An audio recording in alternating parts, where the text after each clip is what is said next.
We are going to demonstrate the process for donning and doffing.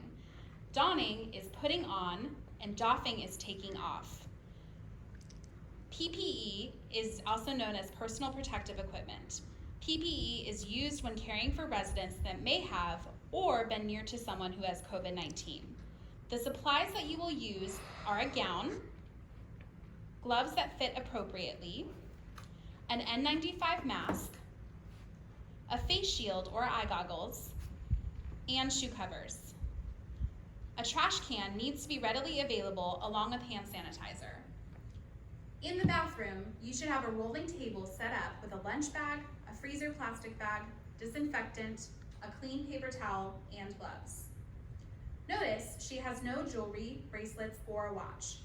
She has no earrings, and her hair is appropriately pulled back. Fingernails should remain short so the virus isn't stuck under your nails. Men will need to be clean shaven as the mask will need to fit snugly to your face. Hands should be washed after removing your surgical mask.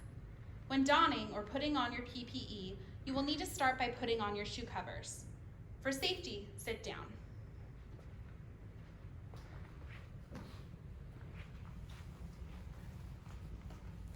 Be sure that the shoe covers are snug over your ankle. Try not to touch anything while putting these on. If you do, disinfect your hands before moving on to the next step. Next, put on your isolation gown.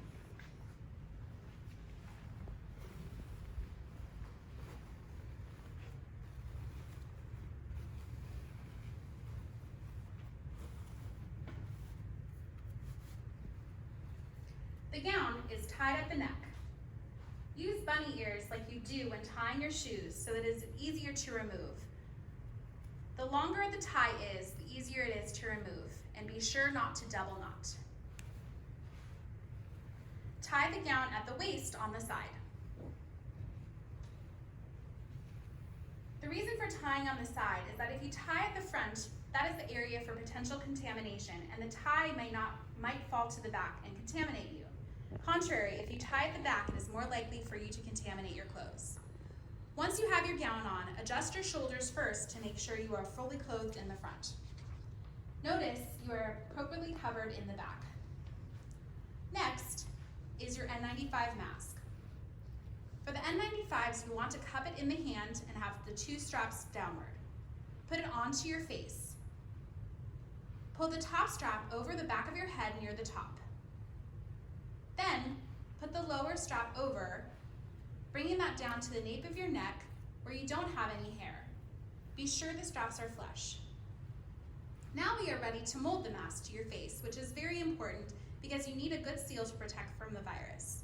The molding process starts at the nose. Push and mold it along your nose with 2 fingers. Then move around your face and make sure there's a solid seal, which is why, men, you cannot have a beard or you will break that seal.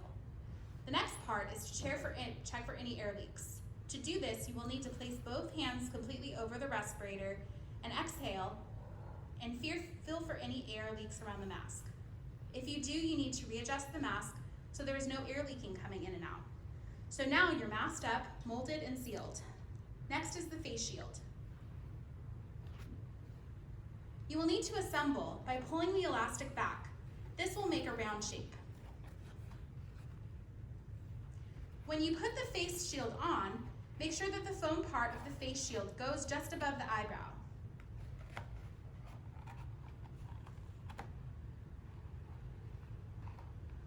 Adjust the straps if you need.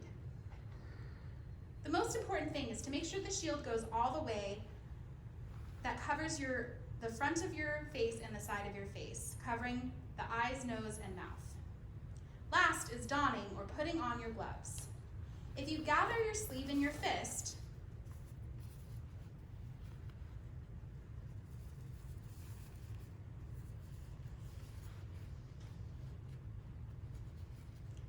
and then pull over, it will slide over and protect more space.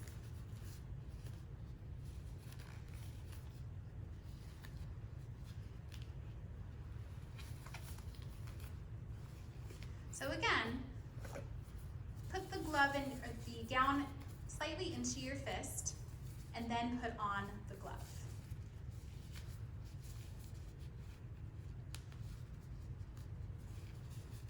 This may take a little bit of time.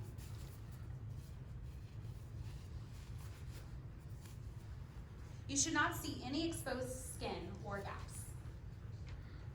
If you will be handling bodily fluids, put on a second pair of gloves that you will remove after. That way, you will have a fresh set of gloves to continue with other care.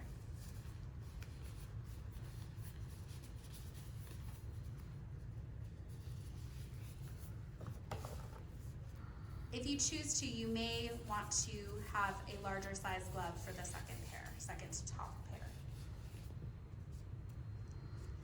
Now you are ready to enter the bedroom. While you are in the bedroom, you shouldn't readjust your mask or your face shield, as this is the highest risk area. If you have a second pair of gloves after handling bodily fluids, be sure to do it carefully, to remove it carefully, so no skin is exposed between the bottom pair of your gloves and your gown, and throw away. Next, we will show you how to doff or take off your personal protective equipment. Take your time, as this is the time where you are most at risk of spreading the virus. You will remove everything except the mask and face shield inside the resident's room. So, you're in the bedroom and you are ready to doff. One thing we will repeat over and over is hand hygiene. While gloved, you are going to clean your gloves by using the hand sanitizer.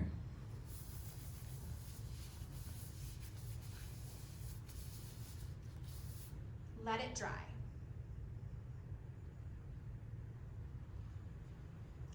Areas that are potential for contamination are around the neckline and around the gloves. We are going to demonstrate how to safely remove these without contaminating yourself.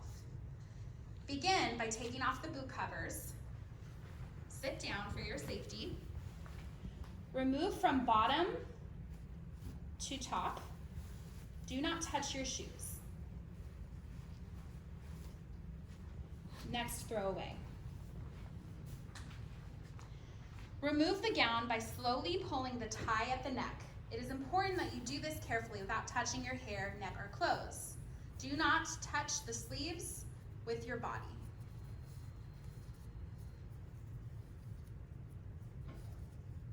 Try to find the longest string, hold on to that, pull it forward over your shoulders. Carefully untie the side by pulling the tie. Be sure to hold on to both ties as you do this. Carefully bring the left tie behind you and grab with your right hand, being careful not to touch your back with the tie on your sleeve or your sleeve. Gather both ties in your right hand. Next, grab the gown near your chest and pull down. In that process of pulling down, you will roll your hands towards the inside. So you'll roll the dirty side under, and you'll notice at this point you cannot see her gloves. The entire gown should be in her gloves. Use your thumbs to take off the clean glove on each side. Throw away. Now you have removed your gown and gloves. Clean your hands with hand sanitizer, remembering the palms of your hands, the backs of your hands, in between your fingers, your fingernails and fingertips. Disinfect your wrist and rub around the wrist as well. Allow this to air dry.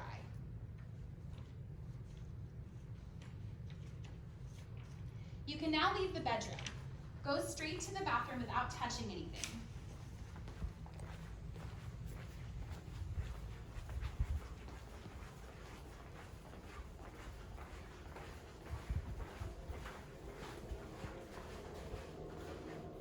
See that you already have these supplies already assembled prior to entering the bedroom.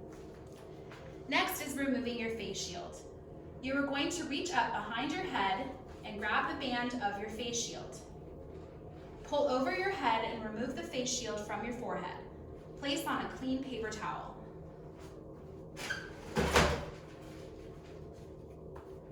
Wash your hand for 20 seconds.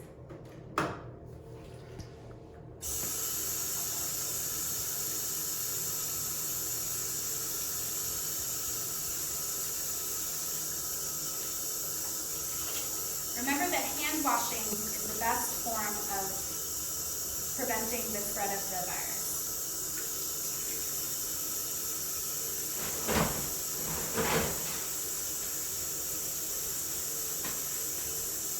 Dry your hands, and then with a clean paper towel, you will then turn off the water.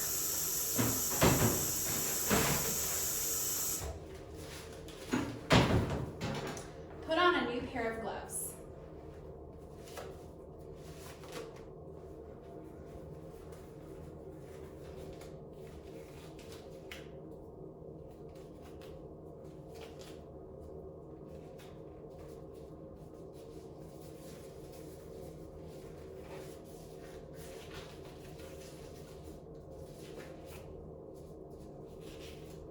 You will clean the face shield after every use. First, you will wet a paper towel, then put a tiny amount of soap on it. Lather, then wipe the inside first,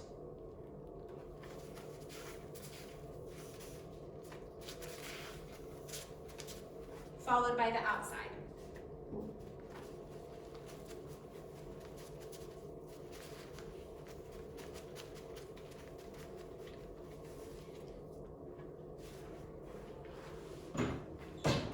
Next, you will carefully wipe the outside and inside of the face shield using the hydrogen peroxide.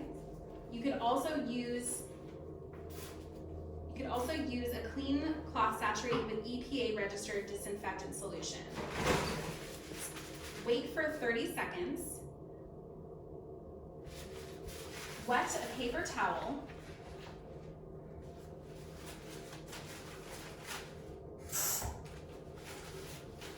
And then wipe off the mask from both sides. This is important as it removes the residue from the disinfectant.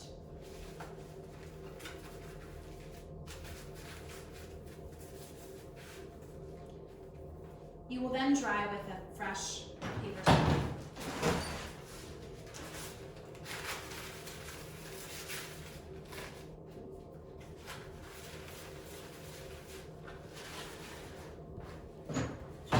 You will then put the clean face shield in a plastic freezer bag. This should be labeled with your name.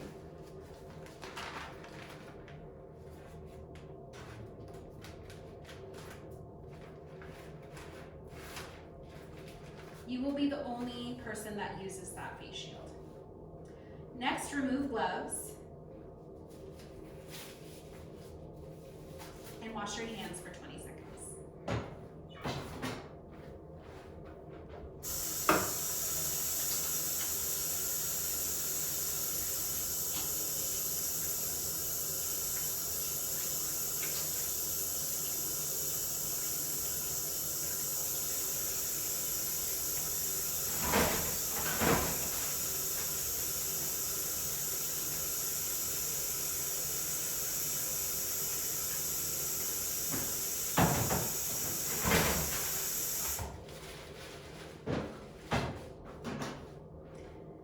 You will remove the N95 mask. When you remove this, you will always remove the lower strap first and the upper strap last. That prevents the mask from flipping forward onto your skin.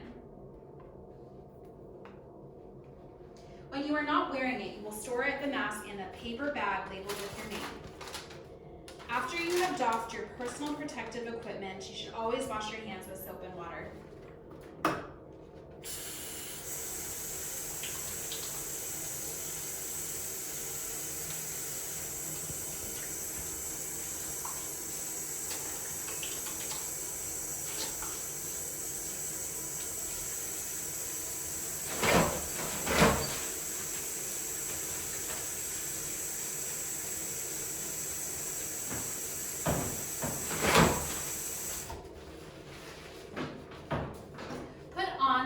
Non-N95 mask, surgical or cloth, whichever you've been instructed to use, which you will be wearing outside of the resident's bedroom. Wash your hands again. The reason why we wash our hands so frequently is because after you've touched something that could potentially be contaminated, you do not want to touch the next thing that is clean.